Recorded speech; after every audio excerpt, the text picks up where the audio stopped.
Alright, I'm back with another Cyberpunk 2077 video.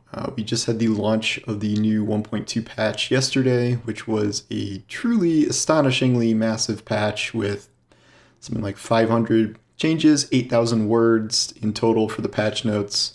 And through all of that, it's kind of a weird patch when you get through to the other side to see what's kind of actually changed or not changed in the game. And what I've come to kind of realize is that it's a necessary patch, and yet I don't know if it's going to explicitly please anyone or be for anyone specifically. For example, I think you have two camps of people. You have people that maybe haven't played the game at all, or they held off because of all the drama with it and how it launched broken and all that stuff, and they're waiting for an opportunity to jump in. It's still hard to recommend the game based on just a giant list of bug fixes and a tiny amount of quality of life improvements. We know that, there's still plenty of bugs in the game. You can go to the subreddit and it's just full of oh, so this is 1.2, and then showing some bug that they haven't fixed yet. So it's obviously not all the bugs, though it is, a good amount. And nor is it something like the next gen launch of the game that I know people are waiting for if they're waiting to pick it up on PS5 or Series X. And by that point, it would not only have further improvements and all the work they're going to be doing over that time, but also the whatever the free DLC is coming to add even more content to the game. So it's hard to tell people yeah, okay, this is the time to jump into Cyberpunk. It's fixed enough, whatever. You can. It's just I don't know if this is the moment or the turning point for the game. It's just a very large amount of bug fixes. And then the other camp of people is people like me, where I did a full 100% playthrough on Xbox Series X. I ran two different characters on PC just to try out different builds. I got pretty far in my hacking builds, and then I didn't get very far at all in my shotgun LMG brawler build, which you'll see some video footage of here. And I was waiting on those because I wanted to, I didn't see the point in continuing to kind of slog through the game in its current state another, one or two times. So I was going to wait for fixes. So when I've jumped back in, that's kind of what I've been doing. But it's for my completed character, there's nothing to do. This has not added any really new content. There are quality of life fixes in that, I can craft multiple things at a time, or it's easier to find, legendary clothes and crafting specs and stuff at stores now. The icons have been changed on the map, where you can now see what's a car for sale and what's a quest. And these are good changes, and yet this is not a content update. So if you've already kind of beaten the game, there's no real reason to go back to it. And even on my kind of midway through the game characters do I really feel the need to, okay, now I'm going to finish the game on this character, because again, I just kind of want to wait until there is an explicitly a new reason to go back to it. And just the fact that maybe if I run through the rest of the quests now, they won't be as buggy as they were the first time. I don't think that's a good enough reason. One of the major changes for this patch is what they did to the police AI, although calling it a major change is, I don't know if you can really do that. I'll have a couple videos up here. This is me messing around on my character who's level 18, so I'm not going to win any super long battles with the police, but they changed it so the police spawn further away and take longer to respond, as opposed to popping out of thin air to just instantly destroy you as soon as you hurt a civilian or do something you're not supposed to. It does do that, and yet we still are fundamentally left with a police system that still feels miles behind stuff from Grand Theft Auto 3 or San Andreas or things like that, decades ago, because it, according to reports, it was kind of put in the game at the last minute, and it's very obvious that was the case. So the police do spawn further away. A little drone usually kind of teleports right next to you and spawns, and you'll have to shoot that. And then if you wait a little longer, the police will usually come from out of sight. They will come around a street corner or come up some stair or down some stairs or something, and that's how they'll find you. So it at least gives the appearance that they're running to the scene. Sometimes you can still see them just pop up, and then once you get to like ultra high level, 4-star wanted level, max tech people will show up and just teleport and just kill you, and like that's that's still kind of how it works. I've tried to play around with this a little bit to like see what the capabilities of the AI are if you get into certain situations. There's the old adage of, if you're on the rooftop and get a wanted level, the police will just spawn on the roof behind you. So like, how have they adjusted to that? I did watch a YouTube video of an endgame character just still seeing police. Just every time he turned his back, police would spawn behind him on a roof and he'd shred them.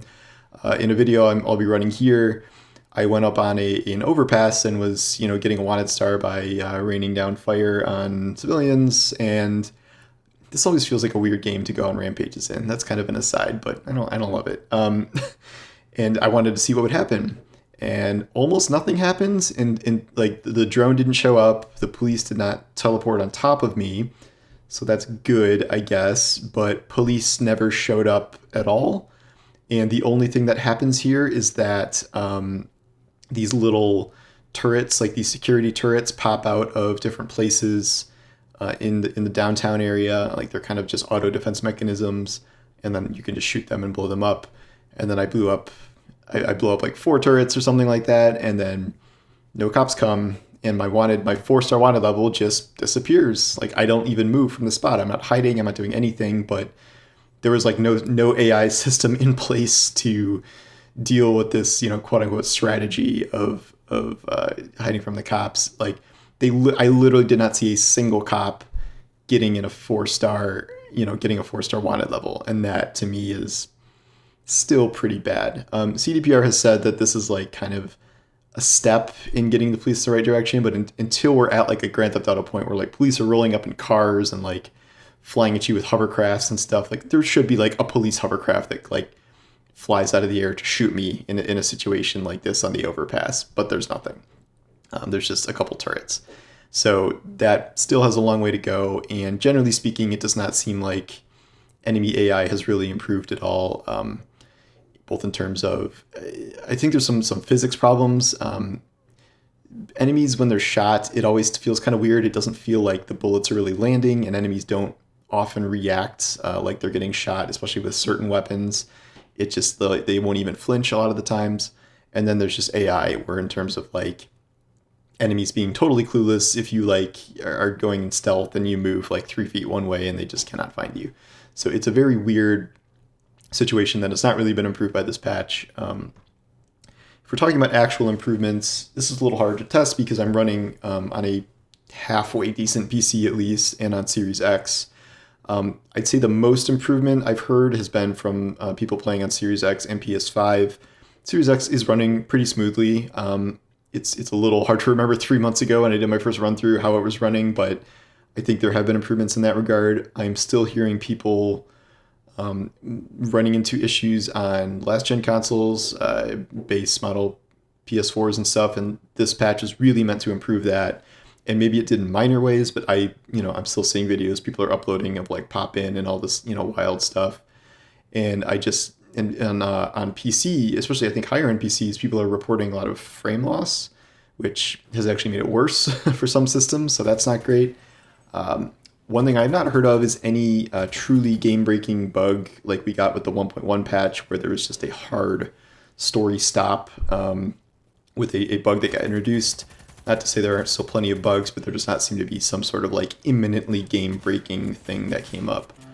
So that's good, considering how big this patch is. But again, it's you got to celebrate the little victories in a situation like this.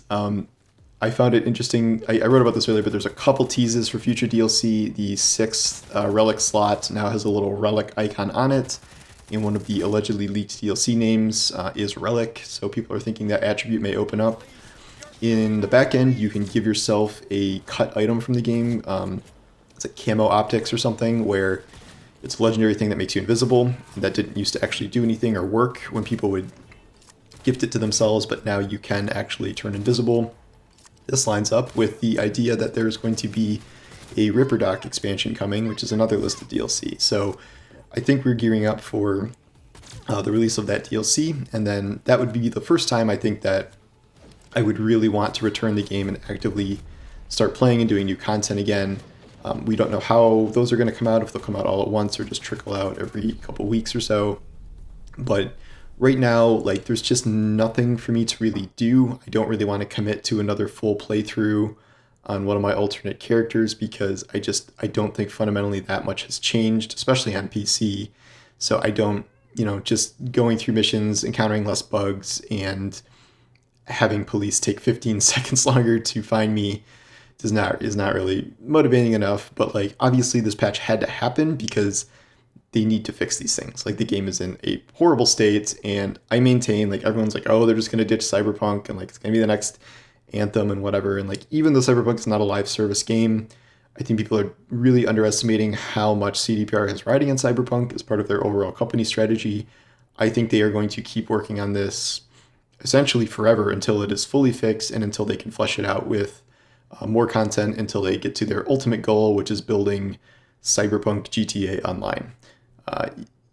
If any company could build an ecosystem that rivals GTA Online, at least before this all happened, you would have imagined it would be CDPR and Cyberpunk with Night City.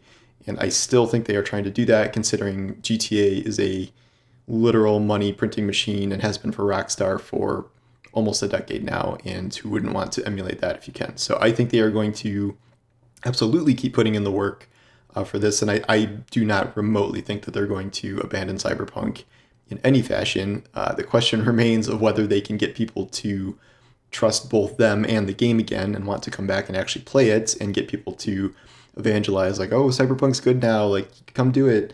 And this is one step in that direction, but even as big as this patch is, like, it's fundamentally like not transformative in the way players are hoping to see.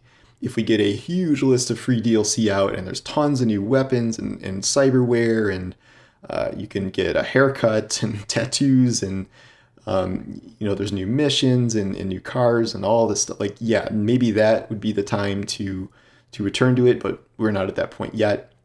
And the next gen version, if you want to fully play like the proper console version from start to finish, you're going to have to wait for that, which is probably not going to arrive until, I would say, at least September, based on the way things have been moving, if not later. So for now, you're free to try it out if you want. I just don't think that there is anything all that exciting here. I think there are some neat quality of life fixes, but they're pretty small and things that should have been in the game in the first place.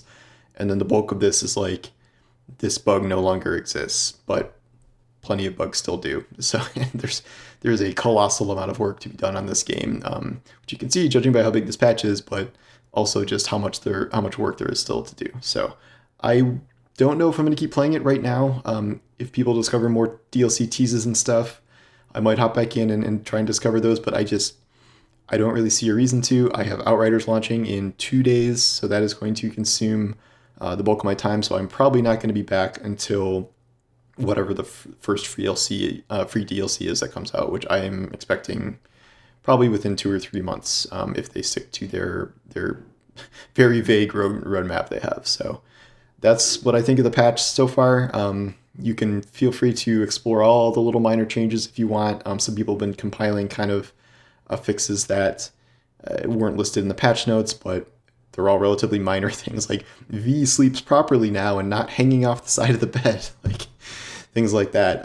So if that's going to be game changing for you, I guess this is your patch. But for me, I'm probably just setting the game down again for a while, and we'll see what happens next. But thanks for watching. I appreciate it, and sorry Evie's not here today, but that's why you have to subscribe to my newsletter, God Rolls, for exclusive Evie content, which is the main draw, I think, why people sign up. So anyway, thanks for watching, and I will see you guys later.